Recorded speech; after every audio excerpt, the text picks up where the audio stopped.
E aí, pessoal, e aí, fiel, como é que vocês estão? Primeiramente, perdão porque eu já tinha gravado o vídeo, mas ele foi ficando muito longo e o celular, no meio do tempo, parou de gravar.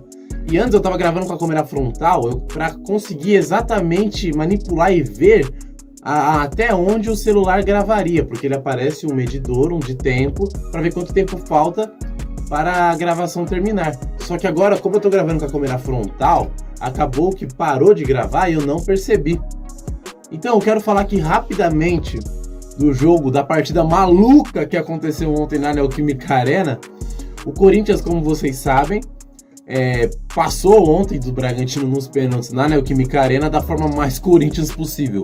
Tínhamos vencido semana passada lá, eu ia falar em Bragança Paulista, mas o jogo foi lá no estádio do Botafogo de Ribeirão Preto, a antiga Arena Eurobike, que eu não sei como é que tá os name rights agora. Corinthians venceu ontem, fez um jogo muito bom, o primeiro tempo muito bom e o segundo tempo um pouco abaixo, assim como tem sido muitos jogos do Corinthians.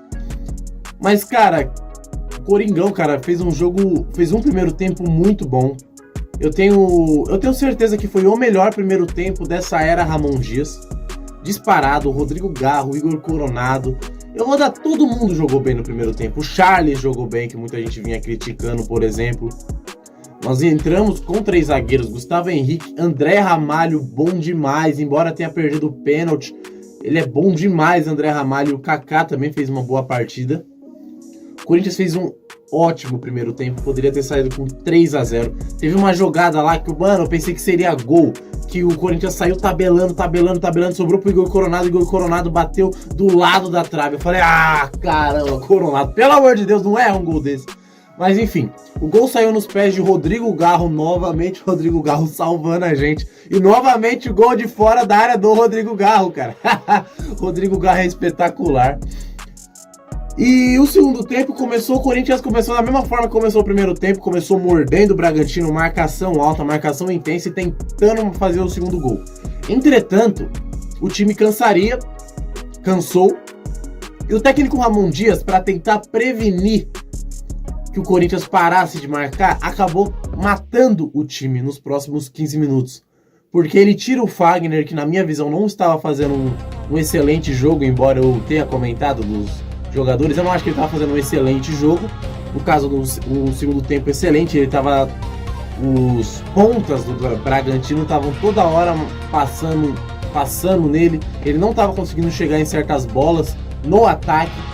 Então o técnico Ramon Dias e seu filho Emiliano trocaram o Fagner pelo Mateuzinho, e a principal mudança que na minha visão matou ainda mais o time foi a saída do Giovani para a entrada do Pedro Henrique. Porque o Giovani estava recebendo muitas bolas lá na frente como centroavante e estava segurando as bolas. Porque ele segurava, esperava a equipe do Corinthians ir para o ataque e dali sair uma boa jogada. Com o Pedro Henrique isso não aconteceu, até porque o Pedro Henrique ele é um ponta. E ele não fez uma boa partida, embora tenha convertido a cobrança dele dos pênaltis. Olha como é engraçado. O André Ramalho, na minha visão, fez uma boa partida e perdeu o pênalti. O Pedro Henrique não fez uma boa partida e fez o pênalti dele. Ainda bem.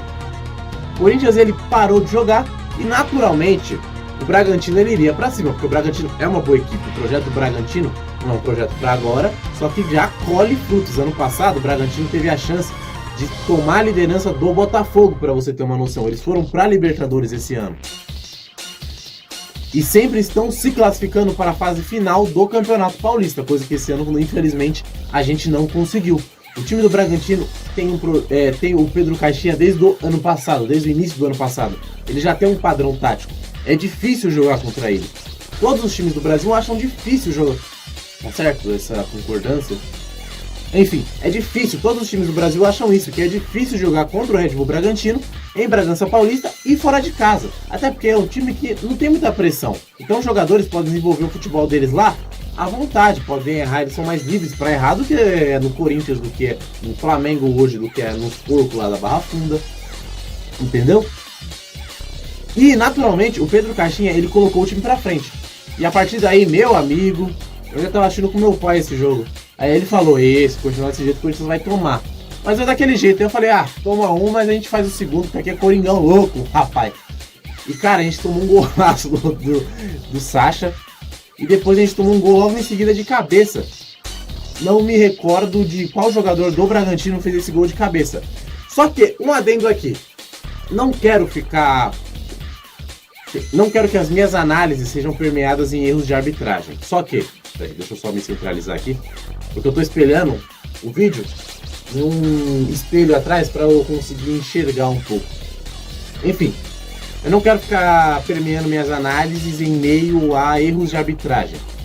Agora, com certeza, eu tenho quase toda certeza, o jogo tava 1 a 0. O jogador do Bragantino, ele agride o Charles.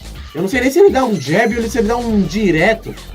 Porque o Charles tá aqui, o cara bem na cara do Charles. O Charles ainda cai e o VAR nem chamou, meus amigos. Pelo amor de Deus, o VAR não chamou um lance maluco, um lance escandaloso como aquele. Provavelmente, se o Bragantino tá com 1 a menos, eles seriam incapazes, eu falo provavelmente, né, porque a gente sabe como é que é o futebol, e parece que o Corinthians joga melhor contra 11 do que contra 10, ou contra 9, como foi igual ao Juventude.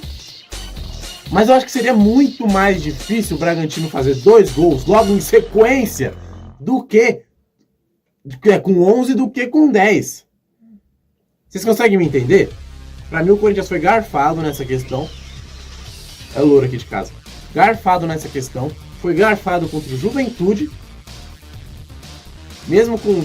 Tivemos a nossa incompetência, mas era pro Corinthians ter saído vitorioso, porque o gol do Juventude foi impedido. Dá muito a entender, pelo menos foi impedido. A CBF não tem câmeras melhores, a CBF é bilionária e não consegue comprar uma câmera decente. E o pênalti que não marcaram, que seria, se não me engano, 2 a 0, 2 a 1 pro Corinthians. E não só esse jogo, em muitos outros jogos. Contra o Cuiabá, na Neoquímica Arena, teve um pênalti escandaloso no Igor Coronado que não deram. Porque aí se o Corinthians faz, seria 2 a 1. Vocês conseguem me entender? O Corinthians está sendo prejudicado em casa e a mídia não repercute. Agora, quando tem um lance polêmico para o Corinthians, nossa, vai em TNT, Sport TV, os donos da bola.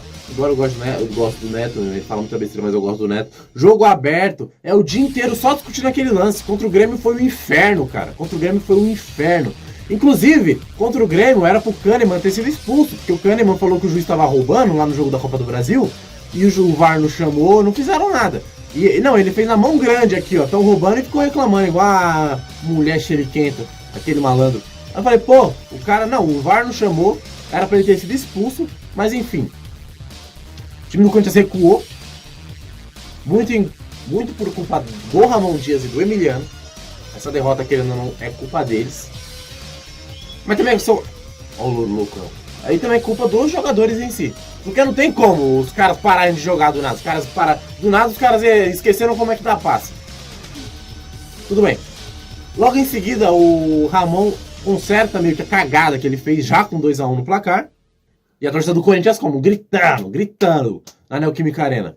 Coloca o Breno Bidon, que fez uma ótima partida quando ele entrou, cara. O Breno Bidon jogou muito bem. Dominava a bola como um cara experiente, como um craque mesmo, aquele moleque. Beleza. O vídeo tinha terminado no meio, deu a mesma coisa que antes. E o celular só tá com 5% de bateria, então eu vou tentar agilizar as coisas. Agora eu coloquei na câmera frontal novamente. Deixa eu só arrumar o microfone. Continuando, cara, no final do jogo teve um lance que eu fiquei louco. Porque o Bidu, indo sozinho, o Bidu tava fazendo um bom jogo. Indo sozinho. Não, sozinho não, perdão, ele tava só, ninguém tava marcando ele do Bragantino. Um monte de jogador do Corinthians pra tocar, Breno Bidon, Rodrigo Garro, os caras chutam bem de fora da área. O cara me manda uma bicuda que foi parar na futura norte superior. Cara, eu fiquei louco com aquele chute. Eu falei, mano, que merda, cara. Que bosta foi essa? Enfim, pênaltis e malandro, muito provavelmente, porque foi por causa do contexto da partida.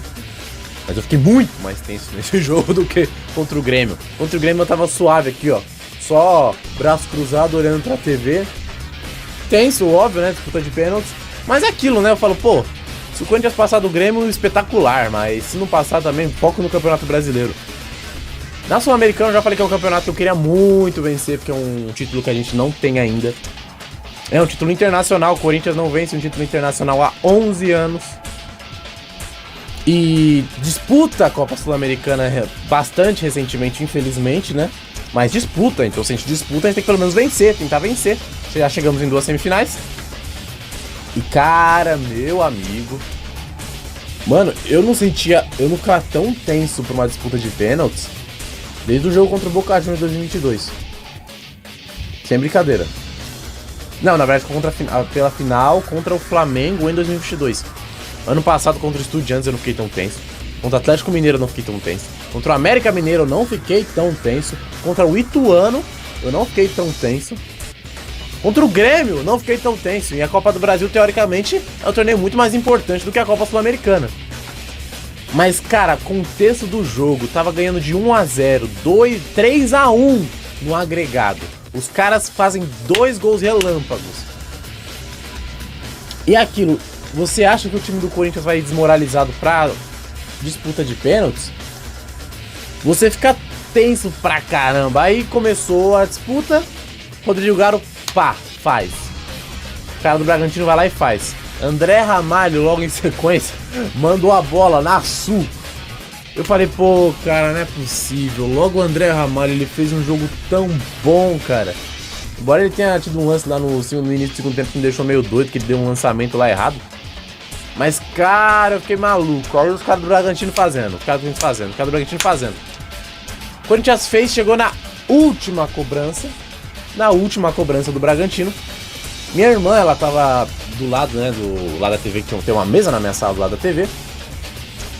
Cara, eu quase infartando. Não é nem infartando, eu tava com a pressão tão baixa. Eu não tava nem conseguindo ver o jogo, eu não tava conseguindo assistir. A TV pra mim tava preta, porque eu não tava conseguindo ver direito. Eu só via só a minha visão tremilicando, piscando, e do nada, pá! Hugo Souza defende. Eu falei, ah! Mano, eu tirei a camisa, gordão, eu tirei a camisa, joguei no chão. Eu não tenho a camisa do Corinthians, claro, né? Aí eu falei, ah! Meu pai brigando comigo, porque meu pai tava dormindo, ele foi dormir. Aí, em seguida, Corinthians vai bater e eu perde. Ah! Eu falei, não é possível. Aí eu fiquei, pô, tenso, desesperado. Pá! Hugo Souza de novo. Eu falei, ah, negão, não é possível, de novo. Aí, eu já quase morrendo. Aí eu sento. Não conseguia nem mais levantar, porque minha perna tava tremendo. Aí eu vejo o jogador do Corinthians indo bater. Se não me engano foi o Wesley. Inclusive bateu embaixo do goleiro, cara. Quase o goleiro pega. Cara, eu...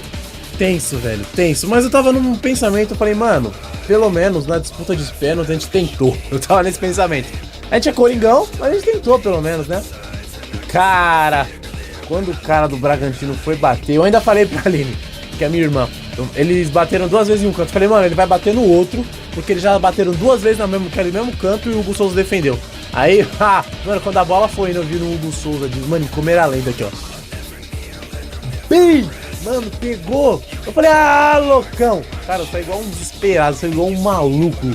Joguei a camisa na parede, deitei no chão e não vi mais nada. Aí eu sentei, admirando aquela cena. Mano, o Rian, velho, agradecendo o Hugo Souza. Obrigado, Hugo Souza. Cara, primeira vez, cara. Mano, pegou 3 pênaltis seguidos, cara, numa cobrança, numa disputa. É loucura, o Cássio não fez isso do Corinthians. O Dida não deve ter feito isso no Corinthians, com certeza não. Foi o primeiro goleiro da história da Sul-Americana em uma disputa de pênaltis a fazer isso. Cara, e foi em sequência. Em sequência, mano. Isso é louco. Enfim, o Coringão passou, vai pegar Fortaleza ou Rosário Central. Acredito eu que não somos favoritos nesses. Se o Corinthians enfrentar o Rosário Central, eu acho que pode até passar. Contra o Fortaleza, óbvio que pode passar, a gente é Corinthians, tô falando do Coringão. Mas eu tô falando em uma questão mais lúdica, né? Ele tá falando uma questão mais lúdica. O Corinthians, obviamente, ele não seria favorito. Entretanto, se jogar como jogou o primeiro tempo dos 2 jogos, principalmente o primeiro tempo desse jogo, o Corinthians vence até a Copa do Brasil. Ele passa fácil do Juventude. Se vencer, se jogar da forma que jogou hoje. Enfim. Inclusive, o Corinthians vai enfrentar o Juventude pela Copa do Brasil. Vamos ser sinceros, vai. Eu falei no outro vídeo que o Juventude ia ser difícil. Porque, querendo ou não, o pior time era o nosso. Só que o time do Corinthians tá se transformando nas Copas. Tá jogando meio que sem a pressão de perder um gol. e você tá lá na zona do rebaixamento. E eu acho que eles abraçaram já a ideia, os jogadores e a torcida abraçaram a ideia de que o nosso foco é não cair. Nosso foco é não cair, então eles jogam até mais leve nas Copas. E tá jogando sim melhor nas Copas. Embora tenha tomado essa virada ridícula, querendo ou não, foi maravilhoso o jogo, não troca esse enredo por nada, mas foi ridículo, cara, a gente tomar 2 gols em sequência, do jeito que foi. Cara, eu espero sinceramente que o Corinthians segure o primeiro jogo no Jacone, porque o Corinthians lá no Jacone joga mal. Em 2021 o Corinthians perdeu lá, esse ano o Corinthians perdeu lá. Eu espero muito que a gente não perca o primeiro jogo, embora o nosso foco vai ser não cair, mas a gente já tá nas quartas de final. Mano, imagina se a gente passar pra semifinal, vai ser só 2 jogos pra final, pô, você é louco? E o Corinthians nos últimos anos, de 2022 pra cá, embora seja tricampeão da Copa do Brasil, o Corinthians não tava honrando ser tricampeão. Mas agora o Corinthians ele tá mostrando que ele tá sendo um time extremamente competitivo nessa competição. Em 2022 chegou na final, em 2023 aquele time merda chegou na semifinal, em 2024 chegou nas quartas de final. Espero que a gente tenha completas condições de passar pra semi, mesmo sendo um jogo difícil, mesmo o Corinthians querendo pegar o Juventude e o Juventude querendo pegar o Corinthians. O Juventude não queria pegar nenhum outro time, né, no sorteio, queria pegar o Corinthians. Mas nós somos Coringão. E mesmo que a gente perca o primeiro jogo lá, eu acredito que na Neoquímica Arena a gente vai conseguir reverter. Óbvio, né? Tô falando emocionado por causa do jogo de hoje, e me ancorando no primeiro tempo. No primeiro tempo, e alguns jogos que o Corinthians faz no Brasileiro, o Corinthians joga bem, mas não finaliza, tá bom? Então é isso aí, pessoal. Eu acho que eu cobri tudo que eu gostaria de cobrir. Deixa eu só ligar a luz aqui rapidinho, só pra fazer um teste. Ou desliguei. Agora foi. Agora desliguei de novo. Eu acho que essa luz aqui fica muito pior. Mas enfim, eu vou tentar fazer uma edição no Sony Vegas, juntando os 2 vídeos. Eu espero que... Eu acho que esse vídeo não vai ter muita visualização, acho que vai ter 5 visualizações no máximo. Só que é bom porque aí eu faço alguns testes nos vídeos. Mas se você estiver vendo esse vídeo até agora, eu peço que dê um like, curta, como eu falei, compartilhe com seus amigos. E mano, vai Corinthians, agora a gente vai pelo foco no Brasileirão. Tentar jogar do jeito que a gente jogou nesse primeiro tempo, pra conseguir um bom resultado, velho. Que sequência, cara. Fortaleza, Flamengo, Botafogo e depois São Paulo. Cara, mas eu acho que a gente consegue uma boa seguida. A gente vai surpreender, a gente vai ganhar pelo menos 3 desses 4 jogos, porque é Coringão, caramba. É isso aí, rapaziada. Vai Corinthians e até o próximo jogo.